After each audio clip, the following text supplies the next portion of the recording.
Assalamualaikum warahmatullahi wabarakatuh. Bismillahirrahmanirrahim. Mengawali materi kita hari ini terkait proses lahir dan fase pemerintahan Bani Umayyah.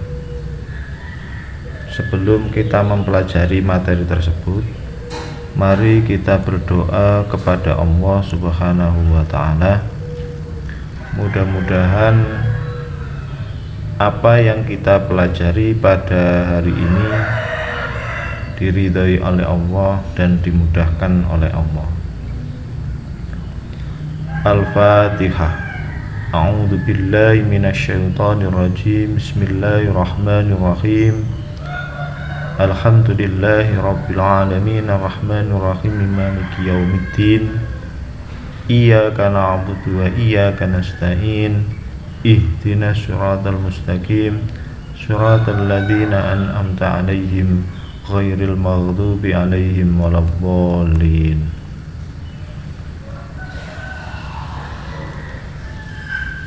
Terkait materi proses lahir dan fase pemerintahan Bani Umayyah, anak-anak yang perlu saya jelaskan kepada kalian, di dalam materi tersebut ada dua pembahasan. Yang pertama adalah proses lahirnya Bani Umayyah, dan yang kedua fase-fase pemerintahan Bani Umayyah. Langsung saja kita ke materi pertama, yaitu proses lahirnya Bani Umayyah.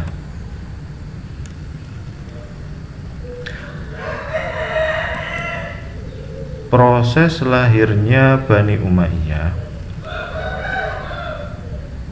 Bani Umayyah satu lahir di kota kecil yaitu Iliyat di wilayah Yerusalem pada tahun 40 Hijriah atau 662 Masehi,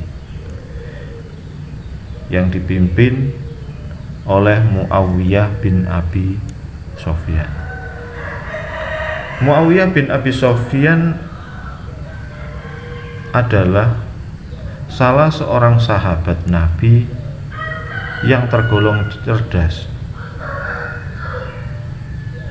Terbukti semasa Nabi di dalam menerima wahyu selama 20 tahun lebih, Muawiyah tercatat sebagai penulis wahyu sampai Nabi wafat pada tahun 11 Hijriah.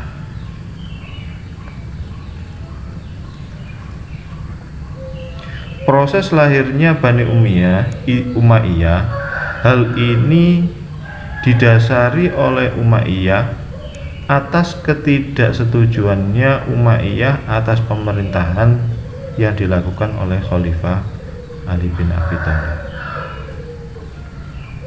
Walaupun kita tahu bahwa Khalifah Ali bin Abi Thalib di dalam proses menjadi seorang Khulafaur Rasyidin, beliau adalah orang yang didukung banyak umat Islam. Namun karena Muawiyah itu termasuk orang yang tidak suka kepada pemimpin Ali, mereka melakukan berbagai cara. Jadi Muawiyah melakukan berbagai cara untuk menurunkan atau menghancurkan Ali bin Abi Thalib dari pemerintahannya. Jadi dasarnya karena Muawiyah tidak suka atas kepemimpinan Ali bin Abi Thalib. Sebenarnya banyak cara yang dilakukan oleh Muawiyah dalam rangka untuk menurunkan jabatan Khalifah Ali bin Abi Thalib.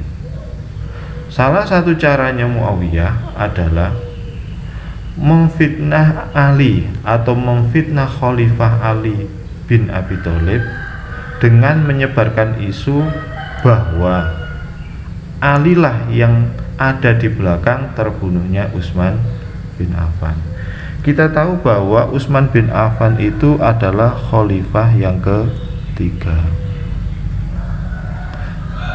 Karena kematian Utsman bin Affan tidak diketahui dan termasuk Khalifah Ali bin Abi Thalib pun tidak mengetahui atas kematian Khalifah Utsman bin Affan, ini dijadikan isu, dimanfaatkan oleh Muawiyah bahwa Ali lah sebagai penyebab atas meninggalnya Utsman bin Affan.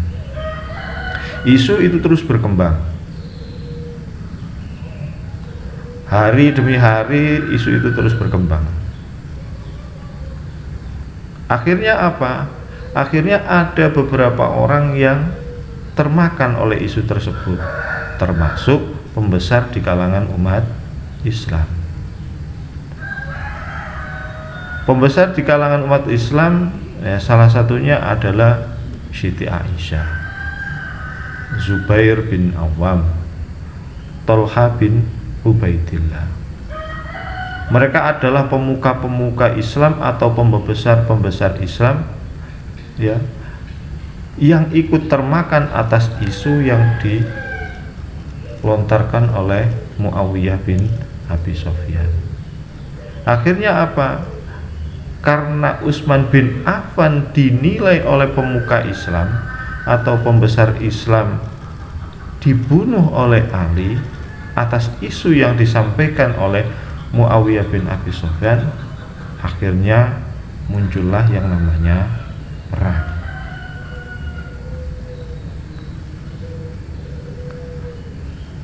Yang disebut dengan perang Jamal. Walaupun terjadi perang antara kepemimpinan Ali bin Abi Thalib yang sebagai khalifah dengan perang yang dipimpin oleh pemuka-pemuka Islam atas hasutan dari Muawiyah, yaitu Siti Aisyah, Zubair bin Awam, Tolha bin Ubaidillah, lagi-lagi kemenangan pun dimenangkan oleh Khalifah Ali bin Abi Thalib.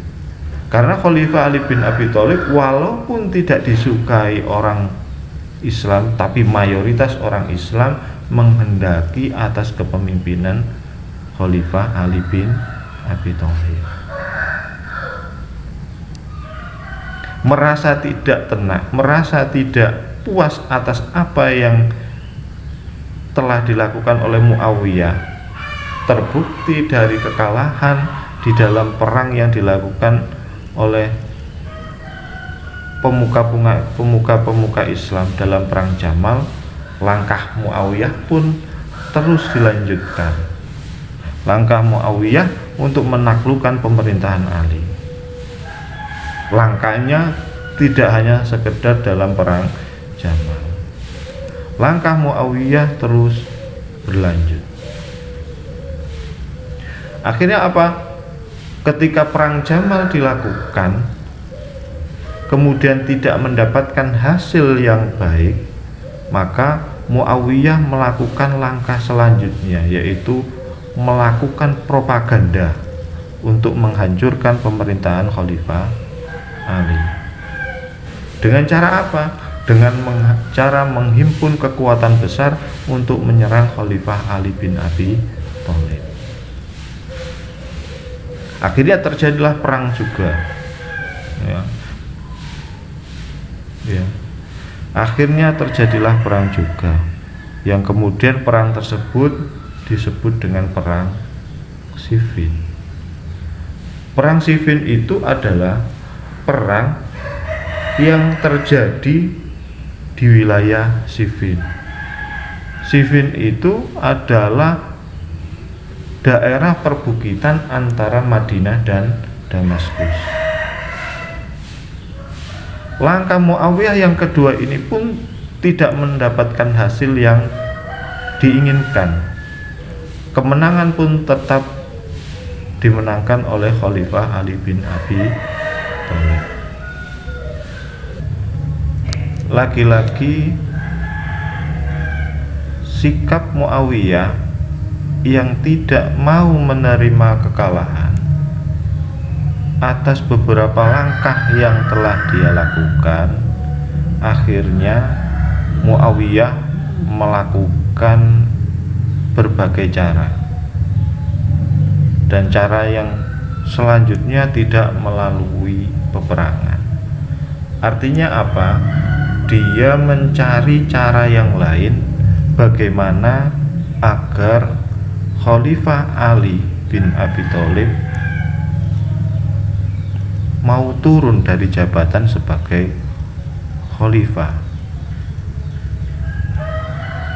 Akhirnya dengan cara dibujuk pun Khalifah Ali itu pun tidak mampu. Akhirnya Muawiyah melakukan cara yang tidak biasa. Kita tahu bahwa kitab suci Al-Quran adalah kitab yang sangat dikagumi, yang sangat diagung-agungkan oleh umat Islam, termasuk Khalifah Ali bin Abi Thalib. Karena langkah Muawiyah yang dianggap melampaui batas oleh Khalifah Ali, apa yang dilakukan Muawiyah sehingga Khalifah Ali bin Abi Thalib mau diajak untuk berdamai? Pada waktu itu Muawiyah melakukan tindakan yang tidak biasa. Tindakan yang tidak biasa itu adalah Al-Quran yang menjadi panutan, menjadi pegangan umat Islam termasuk Ali, dirobek-robek oleh Muawiyah. Akhirnya apa? Atas langkah yang dilakukan oleh Muawiyah itu, Nabi pun Ali bin Abi Thalib pun berkenan untuk menerima perdamaian. Karena Ali sudah berkenan untuk berdamai atas Muawiyah, akhirnya Muawiyah melakukan langkah selanjutnya. Muawiyah kemudian didampingi oleh Amr bin As menyusun strategi, menyusun skenario perdamaian. Isi skenario perdamaian yang pertama adalah skenario perdamaian itu diisi dengan satu, mundurnya Khalifah Ali sebagai Khulafaur Rasyidin, sebagai khalifah, kemudian turunnya Muawiyah bin Abi Sufyan. Jadi kedua pemimpin tersebut menyepakati turun dari jabatannya dengan harapan akan terjadi perdamaian di kalangan umat Islam. Jadi skenario perdamaian pun diatur oleh Muawiyah dan Amr bin As. Itu pihak satu. Pihak yang kedua adalah Khalifah Ali bin Abi Thalib dan Musa Asy'ari. Lagi-lagi politik pun bermain di situ. Pra perdamaian itu menyepakati besok pada saat perdamaian Muawiyah dan Ali diumumkan untuk diturunkan dari jabatan sebagai khalifah yang baru. Setelah diturunkan, dipilihlah khalifah yang baru. Itu isi dari perdamaian dan isi dari kesepakatan yang disepakati oleh kedua belah pihak. Pihak pertama adalah Muawiyah bin Abi Sufyan dan Amr bin As. Pihak yang kedua adalah Khalifah Ali bin Abi Thalib dan Musa Asy'ari. Karena keinginan Muawiyah bin Abi Sufyan untuk menurunkan Ali, maka strategi dipakai. Strategi apa yang dipakai oleh Muawiyah bin Abi Sufyan? Strategi yang dipakai Muawiyah bin Abi Sufyan tidak lain adalah memberikan kesempatan kepada Khalifah Ali untuk menyampaikan bahwa dia mundur sebagai khalifah yang keempat pada zaman itu. Jadi Khalifah Ali bin Abi Thalib diberikan kesempatan lebih awal untuk menyampaikan bahwa dia mau turun dari jabatannya sebagai Khulafaur Rasyidin atau khalifah yang keempat. Inilah permainan yang dilakukan oleh Muawiyah bin Abi Sufyan.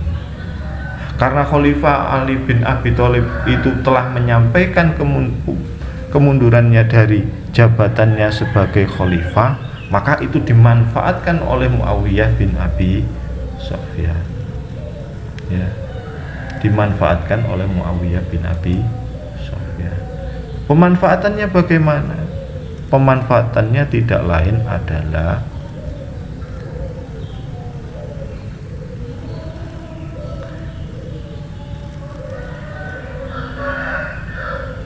setelah Khalifah Ali bin Abi Thalib menyampaikan atas mundurnya dia dari jabatan sebagai khalifah, maka diumumkan pula karena Khalifah Ali telah turun dari jabatan sebagai khalifah, karena tidak ada pemimpin yang lain selain itu, yang ada hanya Muawiyah bin Abi Sufyan. Akhirnya sekelompok Muawiyah bin Abi Sufyan mendeklarasikan Muawiyah bin Abi Sufyan sebagai khalifah. Akhirnya muncullah yang namanya Bani Umayyah. Skenario perdamaian itu disebut dengan arbitrase. Mungkin itu sekian pertemuan pertama kita terkait proses lahirnya Bani Umayyah. Mudah-mudahan penjelasan yang telah saya sampaikan tadi bisa dipahami oleh semuanya, dan mudah-mudahan apa yang kita pelajari pada hari ini diridhoi oleh Allah sehingga ada guna dan manfaatnya. Dan saya akhiri, Assalamualaikum warahmatullahi wabarakatuh.